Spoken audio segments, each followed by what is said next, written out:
Titus, aka Ty. That's with an I, T-I. And yeah, I'm a huge anime fan um, in general.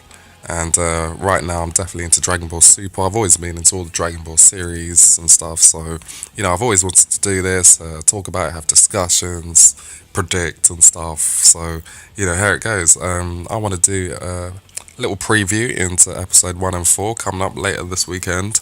And yeah, come up with my topics and discussions and points. So, yeah, we'll go straight into it. Alright, guys. Yo, check this guy out here. Check this dickhead right here. I mean, literally, look at his head, man. It kind of looks like a. I mean, check the. You know what? I'm not going to go into that. But, yo, he is getting battle damage like a motherfucker. I mean, check this guy out here. He's got all these scratches and scars on him and everything. It's just crazy. And obviously, from what we've heard from the spoilers and stuff like that, it's obviously hit dealing this damage. But what we're all curious and interested in is, does Dyspo dealt this damage to hit on a one-on-one fight? Let me know what you think in the comment section. Do you think Dyspo is dealing this man with so much damage that he's looking fucked up like this on a one-on-one battle? Let me know, guys. I'm really interested. My opinion is that at the beginning, he is. So these scratches and marks that you see on hit right now is definitely dealt by Dyspo on a one-on-one basis, and I'll let you know into my reasons a little bit later on in my shot. Anyways, we'll go on. Alright, you saw Khalifa there. Tone of the colours on that shot, I know it went by really quick. Tone went down really low, and yeah, got it. If you see here, same thing with Champa. Tone has also come down, so you saw Khalifa on the earlier clip. She looked kind of worried, like really worried. And she was looking up, sort of thing. And you seen Champa here, he's covering his eyes, man. This guy's sweating, man, and everything, mate. Maybe he's sweating just because he's like fat and he's kind of, trying to burn some of that fat off. But yo, he's definitely something's going on with someone in Universe 6. I'm not sure it's hit, even though that's like the popular outcome. I think the fact that Khalifa's involved, it could be another member of Universe 11. So, maybe it's Cal. Or maybe it's someone else, who knows, but yeah, I guess we'll see. We'll move on. Alright, this looks sick, man. I mean, check this out. Son Goku in his Super Saiyajin Goddo mode. I mean, check this guy out now. Obviously, it looks like Dispo's gone in for another attack on a poor hit. And yeah, Goku's just stepped in and he's like, yo, what do you think you're doing, boy? You're not messing with my boy right here, man. I'm cutting him right now to deal with this situation and deal with you. So, yeah, this looks good. And this God mode, I've missed so much. I mean, I just think with the flares and the flames and stuff, it just looks really awesome. But, yo. Check this guy out, man. I mean, Goku's meant to be like the good guy in this, even though he's kind of portrayed by a lot of the characters in the series right now as the bad guy. But looking at this shot, he kind of looks evil, don't you think? Anyways. Alright, this is really interesting. There's obviously another character that's eventually going to team up with Dyspo, and I say eventually for a reason because I do think he comes in midway through the fight between Hit and Dyspo. So, as it looks from this image right here, like, he's got this interesting attack where it kind of looks like a web, like a spider's web, but they're coming out as like these strings, like out of his fingers. And I don't know, I've got two opinions with this attack or this move. One, I think like it's like a spider's web, as I said earlier, whereas anyone that gets latched onto it is actually attached and trapped. And maybe he kind of electrifies those wires into electrocuting you, so it'll be like a really cool electrocution sort of move.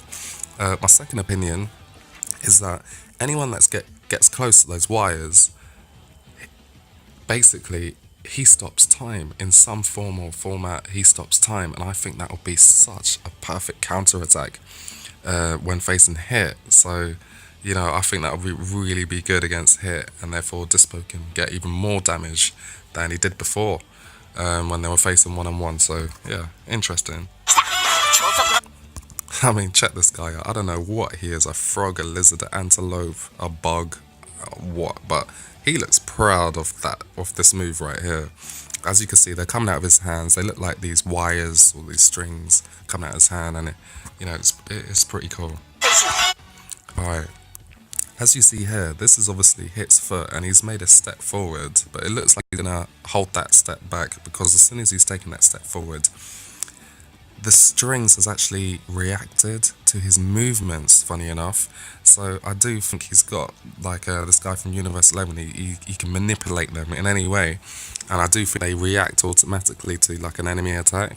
And it would be so cool if this move has some sort of thing to it that kind of stops time. That would just be such a perfect counter attack to his time skip. But anyways, here we go. As you can see, you saw Hit move down. Well, his eyes, sorry, move down, and he's obviously like looking towards the floor, and that's obviously where the attack first starts from. So, yeah, he shot off there quick. Goku's like, whoa, where is this guy? He's like, well, do I stink that much, bro? Okay, fine. Alright, there's an image before. I've probably seen it like 4 or 5 times in previous episodes. It's obviously like reused animation.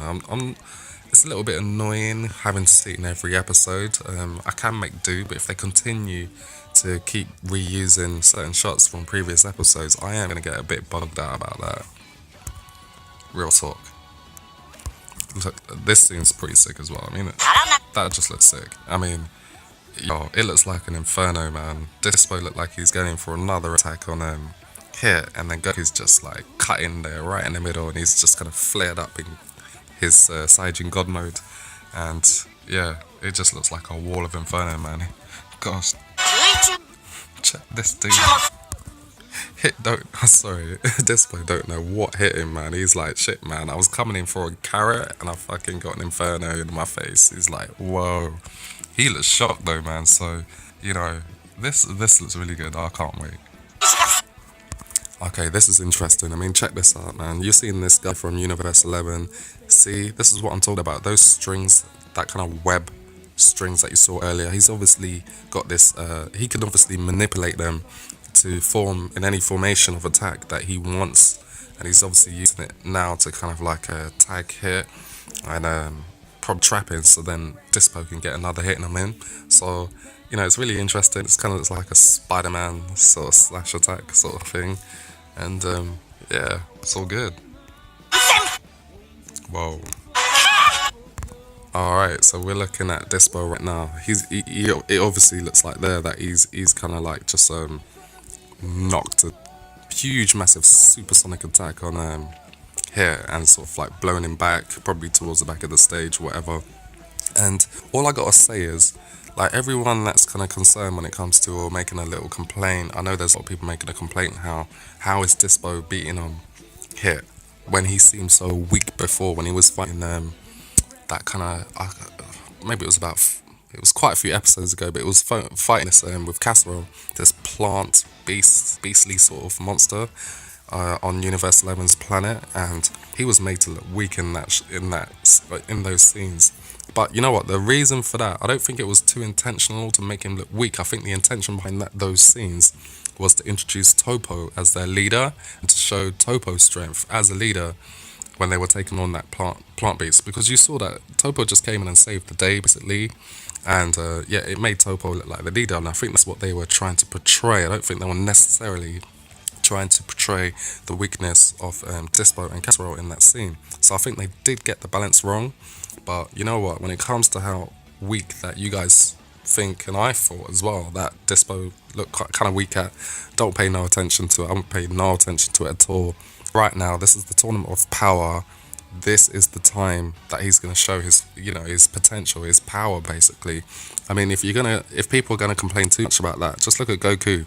We all know Goku's strength, and look at him. He's been made to look weak. He's been made to make himself look weak when he's been fighting off against so many characters, even before the tournament started, when he was fighting Krillin, Android 17. We all know they're weaker than Goku, but look, they were all holding their own for a certain time. So, if they could do that with Goku, and we all know Goku's gonna pull off all his full power come the tournament of power eventually, so why can't that be the same thing with Dyspo? It's exactly the same. So, anyone that's making a gripe and a complaint about it, don't worry about it too much. It's happening now, boys and girls.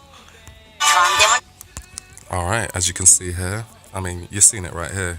Hit's been obviously hit by Dyspo, and as I said, towards the back end of the stage. So yeah, it's quite worrying. Definitely worrying. All right, look at this guy, Jiren, man. I mean, this guy, he's been made out to be like this boss, basically. And what has he done? Like, literally, what has he done in this tournament so far? He's like, what, flicked a heart to the side? Okay, so he knocked out Cal, but come on, that wasn't even out the arena. Just knocked her out of her original Saiyajin, Super Saiyajin form. So, he hasn't really done much. I think this is a man with a plan. He's obviously analysing the situation. Looked like he's on a high plane and he's looking at certain fights that's going on. Probably the Hit and Dyspo fight with Goku and so and so. And he's got a plan. I think he's waiting around, saving his ki.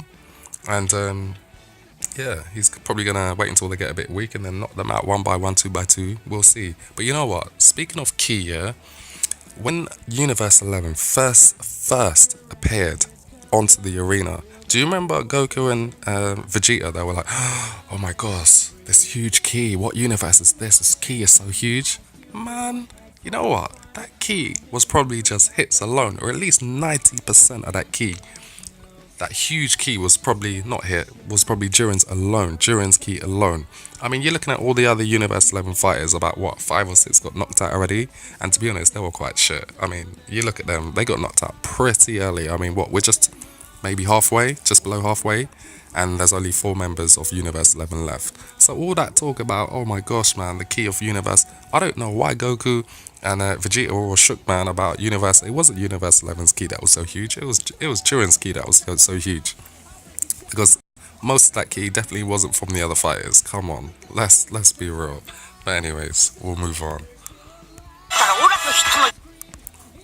Alright, I mean, yo, check this out, man. I mean, this is something else as well. I mean, I'm looking at it right now. Look at this, man. He don't just look annoyed, does he? No, no, no. This guy looks slightly embarrassed. He looks embarrassed. I mean, he's been portrayed and he knows it, man. This is a man with multi-talented skills.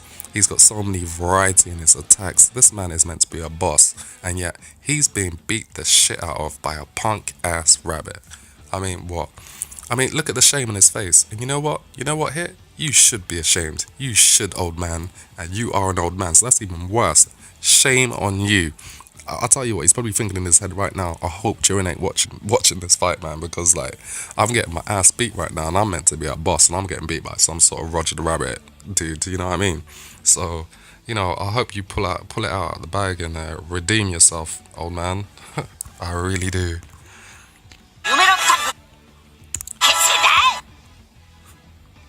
Interesting as well. You see, he's looking behind himself, right?